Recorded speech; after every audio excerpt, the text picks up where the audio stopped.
Welcome back, everybody, to another YouTube video. Today is somewhat of another controversial one. Not controversial, just depending if you like your team and you don't like where I put them at. But anyways, today we're going to be predicting every single division finish. So we're going to go from every division, from example, NFC West all the way to AFC West. And we're going to go who's going to finish first, second, third, and last. And I made a TikTok a while back where I basically discussed who's going to be in the playoffs. Some things have changed a little. I'm not going to talk about who's in the playoffs, but some of my potential rankings did change. So if you ever saw that video and you somehow follow me on here from TikTok, then you know what I mean. But anywho, let's get into it. Let's hit my intro and let's get into this video.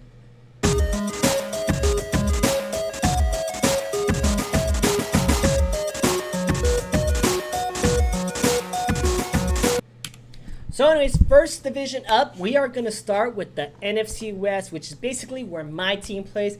And this brings so much joy to my heart because in last place with the record of 7-10, I have the Seattle Seahawks.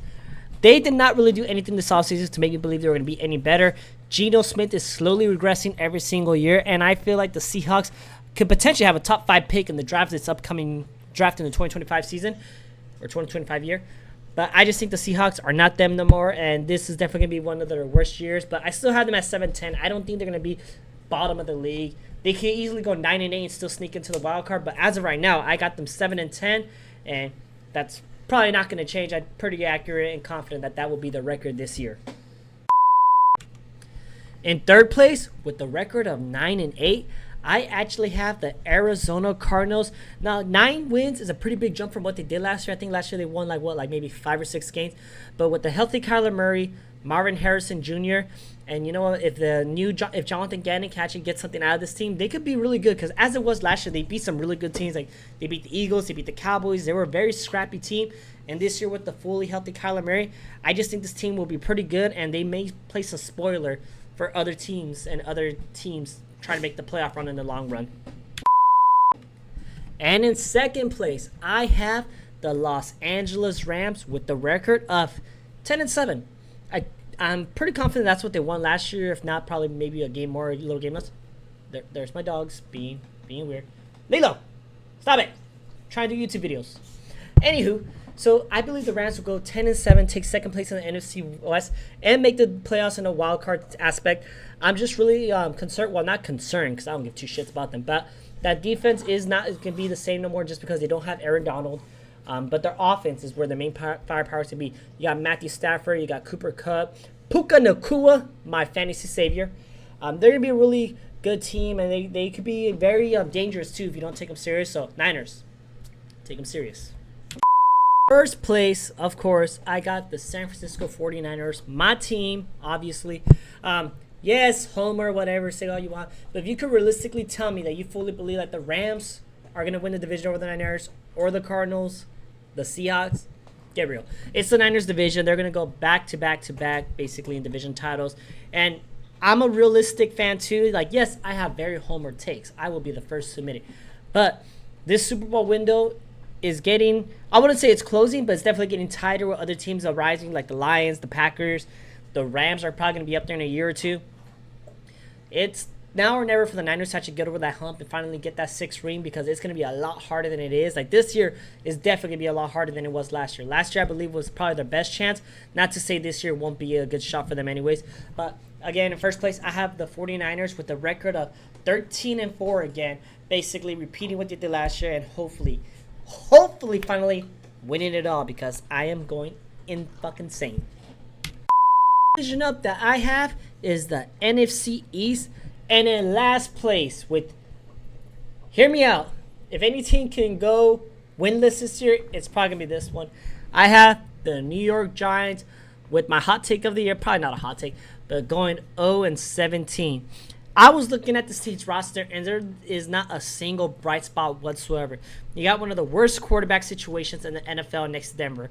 You have practically no name receivers. You lost Saquon to your division rival.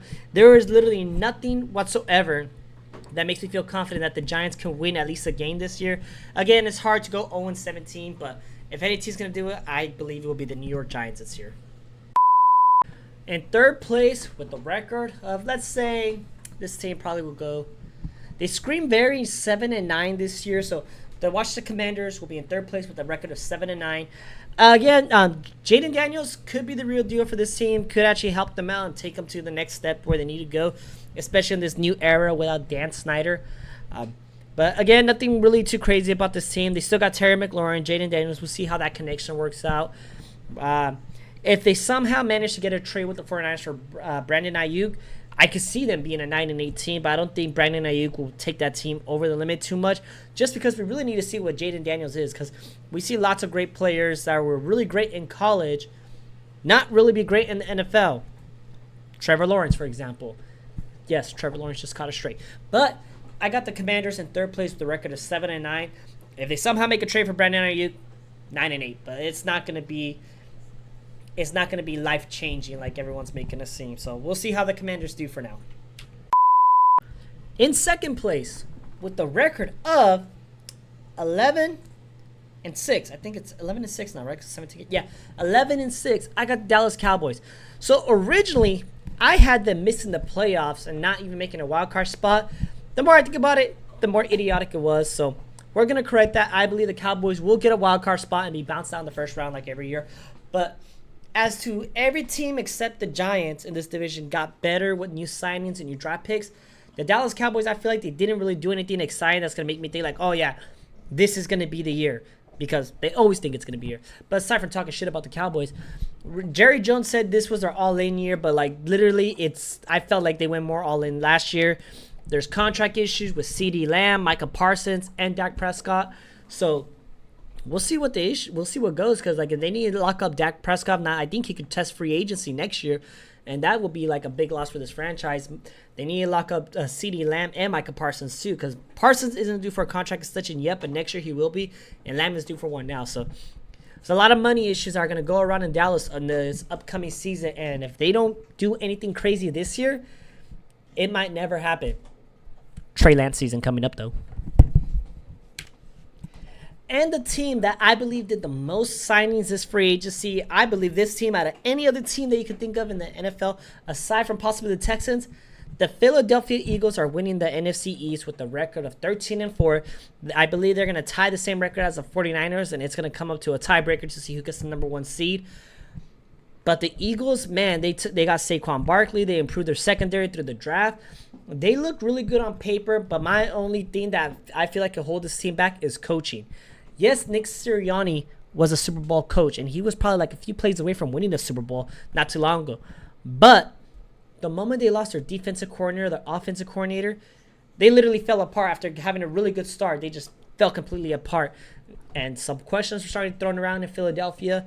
But nonetheless, I think this team will win this division this year. NFC East, man, they always switch winners every single year. No one ever repeats there.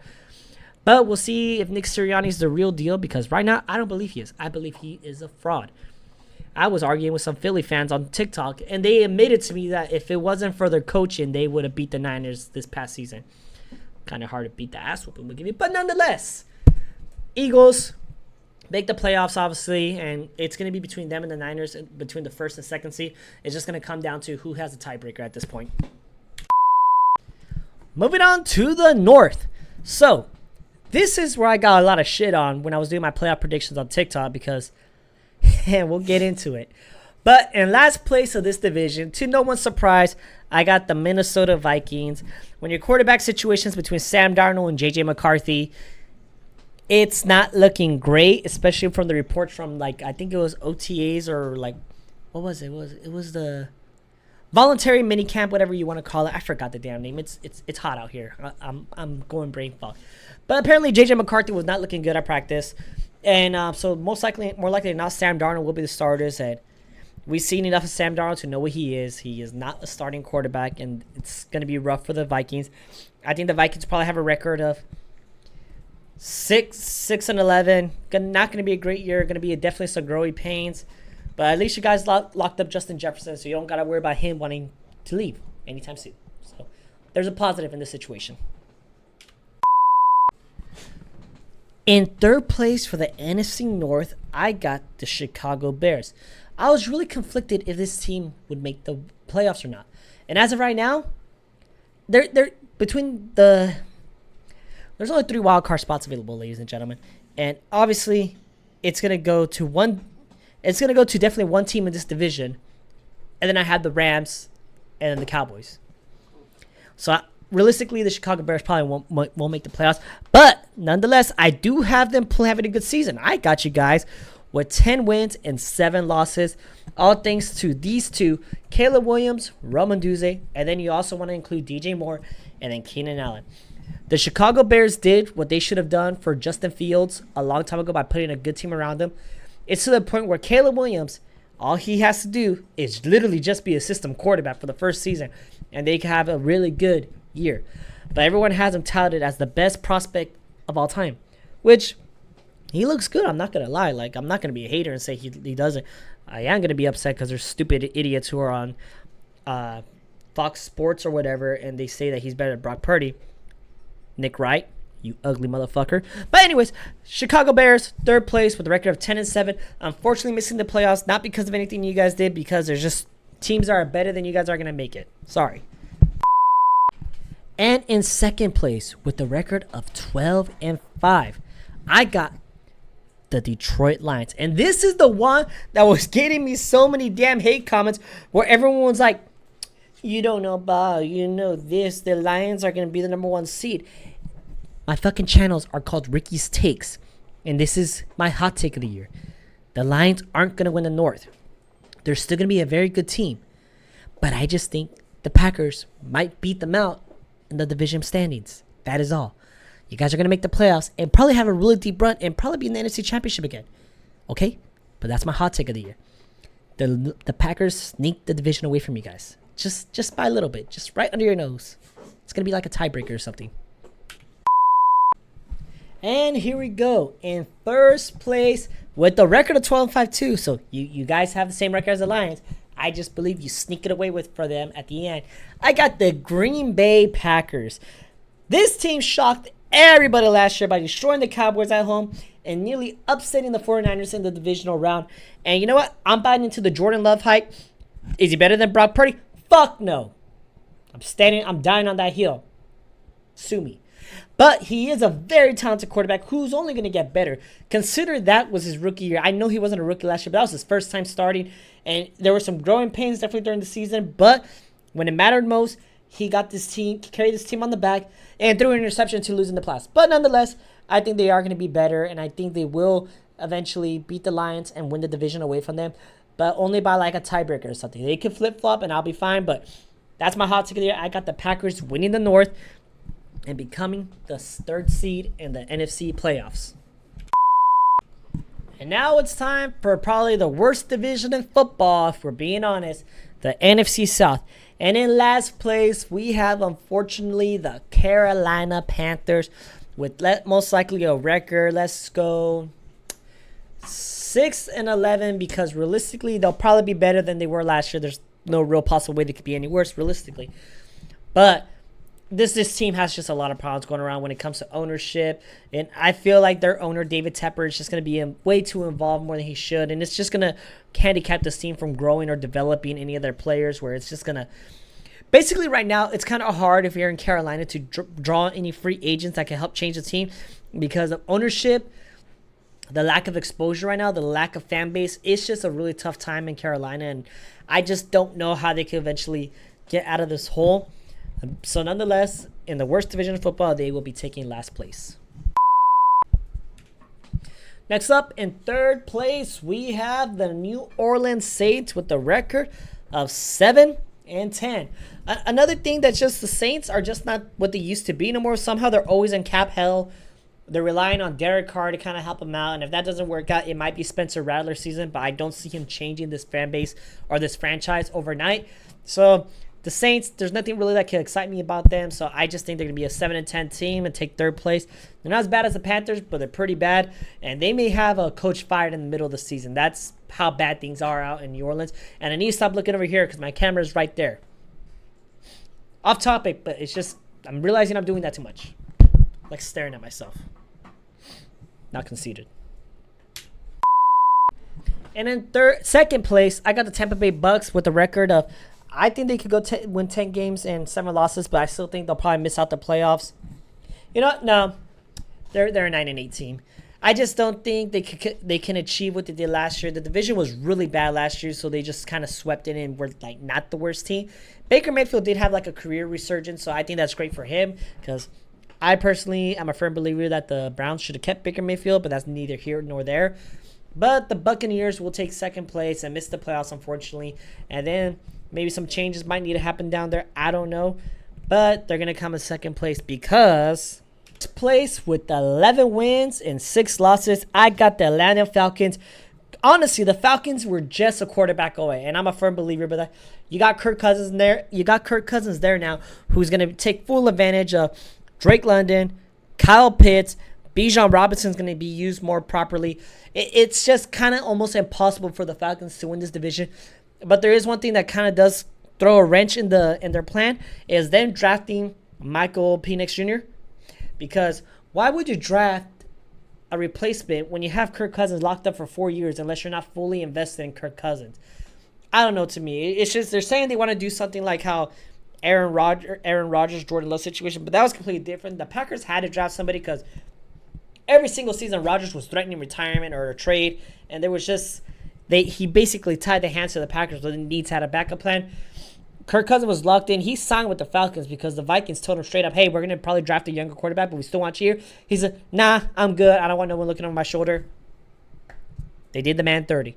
But anyways, guys, that is it for this video. So if my calculations are right, here's how the playoffs will look if everything goes the way I said. At the 7th seed, we got the Los Angeles Rams. At the 6th seed, we had the Dallas Cowboys. 5th seed, I had the Detroit Lions. Yes, I know. Relax. 4th seed, Atlanta Falcons. 3rd seed, we got the Green Bay Packers. 2nd seed, we had the Philadelphia Eagles. And because I'm a Niner fan, and they're probably going to have the same record, 1st seed, we got the 49ers. And that's how it is. I was planning to do both conferences this video, but it took longer than I expected. So we'll have part 2 up tomorrow.